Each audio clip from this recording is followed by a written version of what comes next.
आज CUT under graduate 2026 के exam होने थे। एनटीए ये एग्जाम कंडक्ट करा रहा है और इस वक्त हम नोएडा के सेक्टर 64 आदर्श परीक्षा केंद्र के बाहर मौजूद हैं। दरअसल में सुबह ही यहाँ जोरदार हंगामा हुआ और जो पहले पाली के छात्र थे वो सुबह यहाँ 9 बजे पहुंचे थे। परीक्षा होनी थी पहली पाली की, लेकिन बाद में हवाला दिया गया कि टेक्निकल ग्लिच है जिसकी वजह से वो परीक्षा कैंसिल कर दी गई है। और दूसरी पाली की परीक्षा की एंट्री जो है वो 1 बजे से होनी थी, लेकिन 1:30 बज चुके हैं और आपको बता दें कि अब बताया गया है 2:30 बजे के आसपास ये परीक्षा जो एंट्री होनी है वो होगी और 4 बजे से परीक्षा शुरू होगी। तमाम जो पेरेंट्स हैं वो दूर दूर से आए हैं, बच्चे आए हुए हैं और जो पहली पाली के आपको बता दें बच्चे हैं वो वापस लौट चुके हैं। और हमारे साथ यहाँ पर कुछ पेरेंट्स भी हैं जो बच्चों के साथ यहाँ पर पहुँचे हैं। पहले पेरेंट्स से ही समझ लेते हैं। सर कहाँ से आए हैं आप? मैं बल्लभगढ़ से। बल्लभगढ़ से। आपका सेंटर यहाँ नोएडा सेक्टर 64 में पड़ा है? हाँ जी। आपको कब पहली पाली या सेकंड पाली? सेकंड पाली में। अच्छा, तो आपको कब जानकारी हुई यहाँ पे कि अब जो एग्जाम है वो डिले कर दिए गए? जब 1 बजे यहाँ पे एंट्री का टाइम आया तब यहाँ से अनाउंसमेंट हुई है कि 4 बजे से लेकर 7 बजे तक एग्जाम होगा, क्योंकि पिछला वाला पुराना वाला जो सुबह वाली शिफ्ट थी वो डिले हुई है या कैंसिल हुई है यहाँ पर, लेकिन पहले से कोई नोटिफिकेशन कोई मैसेज कुछ नहीं है। डिले होने की वजह कुछ आप लोगों ने यहाँ सेंटर पे बातचीत की हो? कोई बताएगा ही नहीं यहाँ पे क्यों कैंसिल हुआ है, क्या है, जो भी टेक्निकल रीज़न होगा आई डोंट नो, कुछ भी होगा यहाँ पर, लेकिन रीज़न नहीं बता रहे। अभी जब रीज़न हो सकता है अगर फर्स्ट पाली का टेक्निकल कैंसिल हो गया तो 4 से 7 का भी क्या भरोसा है। लोग कितनी दूर दूर से आ रहे हैं, धूप इतनी बढ़ रही है, कोई देखने वाला नहीं है कि क्यों कैंसिल है, क्या है, कुछ पता नहीं चलता है। ये टेक्निकल ग्लिच का हवाला दिया गया है, क्या लगता है कि जो ये एजेंसीज हैं इनकी समस्याओं की वजह से पेरेंट्स और स्टूडेंट्स को भुगतान करना पड़ता है? बिल्कुल करना पड़ रहा है। आप कहाँ से आए हैं? सफदरजंग इंक्लेव अर्जुन नगर।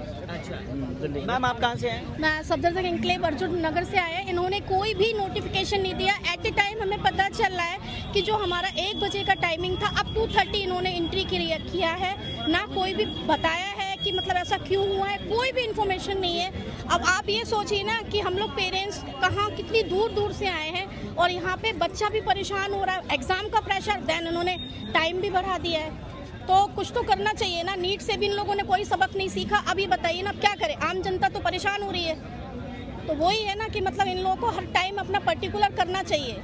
तो वही मेरा कहना है। स्टूडेंट्स भी ये बात करते हैं। क्या नाम है आपका? ध्रुव। ये बताइए, तैयारी करते हैं, साल भर लोग तैयारी करते हैं, उसके बाद आते हैं एग्ज़ाम्स देते हैं और फिर जब सेंटर के बाहर पहुंचते हैं तो जानकारी होती है कि जो एग्ज़ाम डिले कर दिया गया, पहली पाली थी वो कैंसिल कर दिया गया। कैसे देखते हैं इस व्यवस्था को आप? बहुत ही निराशाजनक बात है, क्योंकि ना अगर आप एग्ज़ाम पर कैंसिल कर दोगे तो सारी मैच चली जाएगी बच्चे की। अब एकदम से उसको पता चलेगा कि एग्ज़ाम कैंसिल हो गया तो उसके लिए तो वही होगा, मतलब टेंशन, उसे बहुत ज़्यादा टेंशन हो जाएगी। अब एक्सर्शन होता है। हाँ, मेंटल प्रेशर भी रहता होगा, क्योंकि तैयारी करके एक फ्रेश मूड से आता बच्चा और उसके बाद पता चलता है कि जो है डिले एग्ज़ाम अभी और इंतजार। कॉन्फिडेंस वैसे ही चला जाएगा अगर आप कैंसिल कर दोगे। अब फिर आगे फिर उसको टाइम मिले ना मिले, कोई और एग्जाम हो उसका एंट्रेंस का, तो उसके लिए टाइम ना मिले, उसका कोई और होगा, फिर डिले कर दो किसी और टाइम पे, किसी और एग्जाम को होगा, फिर क्या करेगा वो बच्चा। तो जाहिर तौर पे देखिए तमाम समस्याएं। पीछे एक मैम है, उनसे भी बातचीत करेंगे। मैम कहाँ से आई हैं आप? सर मैं पहाड़गंज से आई हूँ। गवर्नमेंट सेक्टर का देखा जाए ना सर बहुत बुरा हाल है। कल मैं SDM ऑफिस गई थी, वहाँ भी ये जो सर्वर डाउन का है, कल मैं 4 घंटे सर मैं 12:30 बजे के खड़े 3 बजे तक वो लोग उनका वो ये टाइम नहीं देखते कि हमारा सर्वर डाउन था कि हम 1 घंटा एक्स्ट्रा काम कर ले। सर पब्लिक लाइन में खड़ी है, पंखे नहीं है और AC की हीट आ रही है, मतलब जानवरों जैसा इंसान हो चुका है अगर सरकारी सेक्टर में इंसान जाता है। सर अभी क्या बताया इन लोगों ने? सर यही आके अभी यही पता लगा है कि एग्ज़ाम अब 2:30 बजे एंट्री होगी। धूप में बच्चे आ रहे हैं, मेंटली बच्चे अपने आप को तैयार करके आते हैं कि हमारा इस टाइम एग्ज़ाम खत्म हो जाएगा। सर सब जगह यही हाल है, सरकारी सेक्टर का इतना बुरा हो चुका है। यही नहीं कि शिक्षा को लेके आप किसी भी ऑफिस में चले जाइए, सर बहुत बुरा हाल है। ठीक बात है। अब स्टूडेंट से भी कुछ बातचीत करते हैं। बेटा क्या नाम है आपका? लगते हैं। अच्छा, ये बताइए, जब एग्ज़ाम देने आते हैं फ्रेश मूड से आते होंगे, अभी जब ये पता चलता है डिले होता है, क्या मेंटल प्रेशर एक्सर्शन बढ़ता है साथ बैठे बैठे इंतज़ार के साथ? बिल्कुल मेंटल प्रेशर बढ़ेगा ही, क्योंकि आप इतने फ्रेश मूड के साथ एग्ज़ाम देने आ रहे हो और सडनली आपको पता चले कि या तो एग्ज़ाम कैंसिल हो रहा है या फिर एग्ज़ाम डिले हो रहा है, तो ऑटोमेटिकली टेंशन बढ़ती है कहीं ना कहीं। तो क्या क्या और भी कुछ बच्चे उनसे भी बातचीत करते हैं। क्या नाम है आपका? जय। ये बताइए, जब एग्जाम देने आए अभी इंतजार कर रहे हैं, परिवार के लोग आए होंगे साथ में? हाँ, पापा। कहाँ से आए आप? रोहिणी से आए, मतलब दूर से आए हैं। हाँ। तो एग्जाम जब पता चलता है इस तरीके से डिले, क्या कहना चाहते हैं आप? एज एन स्टूडेंट क्या रहता है? बेकार लगता है इतना पेपर दे के आए, अच्छे माइंड से आए हैं और क्या ही क्या है, कुछ कर नहीं सकते अब।